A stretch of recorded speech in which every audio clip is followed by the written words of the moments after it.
5.5 মাত্রা ভূমিকম্পে গত 14 আগস্ট কেঁপে ওঠে সমগ্র দেশ। মাটি দুলছিল অনেক বেশি সময় ধরে। মাত্র 10 কিলোমিটার গভীরতার ভূমিকম্পটির উৎপত্তি স্থল ছিল সিলেটের কানাইঘাট এলাকায়। গত মে মাস থেকে প্রায় 4 মাসে 3 বার ছোট থেকে মাঝারি আকারের কম্পন রেকর্ড করা হয়েছে। সবগুলোরই উৎপত্তিস্থল দেশের সীমানার ভেতর বা আশেপাশে। এত কম সময়ে বারবার মাটি কেঁপে ওঠা বড় দুর্যোগের আভাস বলে সতর্ক করছেন ভূমিকম্প বিশেষজ্ঞরা। তারা জানিয়েছেন, এই ভূমিকম্পগুলোর কারণ মাটির নিচে বার্মিজ ও ইন্ডিয়ান টেকটনিক প্লেটের পরস্পরমুখী গতি। দুটি প্লেটের সংযোগস্থলে বিপুল শক্তি জমে রয়েছে। এই শক্তি বের হয়ে আসার পথ খুঁজছে। দুদিন আগে হোক বা পরে হোক, এই শক্তি বেরিয়ে আসবেই। সেটি জানান দিচ্ছে ছোট ছোট এসব ভূমিকম্প। বাংলাদেশে 8 মাত্রা বা তার চেয়ে বেশি শক্তিশালী ভূমিকম্প হতে পারে, এমনটা কয়েক বছর ধরেই বলে আসছেন ভূতত্ত্ববিদরা। এই ভূমিকম্পের উৎস হতে পারে সিলেট থেকে চট্টগ্রামের পার্বত্য এলাকা পর্যন্ত। ভারতের মণিপুর, মিজোরাম এবং মিয়ানমারের পার্বত্য এলাকাও আছে ঝুঁকিতে। বিশেষজ্ঞরা জানান, বাংলাদেশে অসংখ্য ফল্ট রয়েছে। পার্বত্য অঞ্চলে যেমন অসংখ্য ভূচ্যুতি রয়েছে, তেমনি সমতল এলাকাতেও রয়েছে অসংখ্য চ্যুতি। তবে এগুলো মারাত্মক নয় বলে এসব ফল্ট নিয়ে ভূতাত্ত্বিকরা খুব একটা চিন্তিত নয়। বাংলাদেশের সবচেয়ে মারাত্মক ফল্ট হচ্ছে সিলেট থেকে টেকনাফ পর্যন্ত বিস্তৃত 2 প্লেটের সংযোগস্থল। কিশোরগঞ্জে হাওর হয়ে মেঘনা নদী দিয়ে বঙ্গোপসাগরে আন্দামানের পাশ দিয়ে এলাকাটা এই 2টি প্লেটের সংযোগস্থল। এর পূর্ব দিকের এটা বার্মা প্লেট, পশ্চিমেরটা ইন্ডিয়া প্লেট।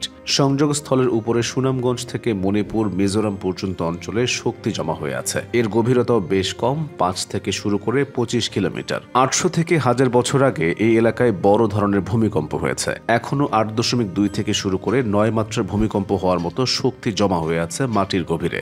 বিশেষজ্ঞরা বলছেন, আজ হোক কাল হোক এটি বের হবে। কদিন পরপর যে ছোটখাটো ভূমিকম্প, সেটি বড় ভূমিকম্পেরই আভাস বলে জানাচ্ছেন তারা।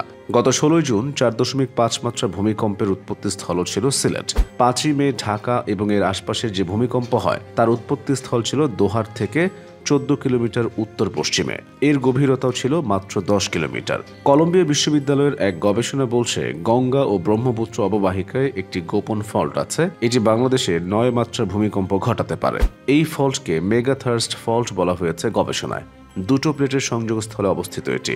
ঢাকা বিশ্ববিদ্যালয়ের ভূতত্ত্ব বিভাগের সাবেক অধ্যাপক ডক্টর সৈয়দ হুমায়ুন আখতার জানিয়েছেন, 2 প্লেটের সংযোগস্থলের ভূমিকম্প অত্যন্ত ভয়াবহ। কক্সবাজার থেকে মিয়ানমার পর্যন্ত যে ফল্ট লাইনের শক্তি 1762 সালে বের হয়ে যায়, সেখানেও নতুন করে শক্তি সঞ্চয় হচ্ছে বলেও জানিয়েছেন তিনি। 1962 সালে টেকনাফ থেকে মিয়ানমার পর্যন্ত প্রায় 400 কিলোমিটার ফল্ট লাইনে 8.5 মাত্রা বেশি শক্তিশালী ভূমিকম্প হয়। এতে সেন্ট মার্টিন দ্বীপ 3 মিটার উপরে উঠে আসে। সীতাকুণ্ড পাহাড়ে সে সময় কঠিন শিলা ভেদ করে কাদা বালু বেরিয়ে আসে। এতে বঙ্গোপসাগরে সুনামিও হয়। তার প্রভাবে ঢাকায় বুড়িগঙ্গা নদীর ধারেও বাড়িঘর ভেসে গিয়েছিল। অনেকেই মনে করেন, ঘন ঘন ছোট ছোট ভূমিকম্পে মাটির নিচের জমে থাকা শক্তি ধীরে ধীরে বেরিয়ে আসে। তবে এই ধারণাটি সত্য নয়। 2 প্লেটের সংযোগস্থলের শক্তি ছোট ছোট ভূমিকম্পে বের হয়ে আসা সম্ভব নয়। যদি প্রতিদিনও এভাবে ছোট থেকে মাঝারি আকারের ভূমিকম্প হয়, তাহলেও এত শক্তি বের হতে সময় লাগবে 200 থেকে 300 বছর। পৃথিবীতে সবচেয়ে বেশি ভূমিকম্প হয় জাপান, চিলি আর আমেরিকার সান ফ্রান্সিসকোতে। সেখানে প্রায় সময়ে মৃদু ভূমিকম্প হয়। তবু হঠাৎ করেই বড় ভূমিকম্পের খবর পাওয়া যায়।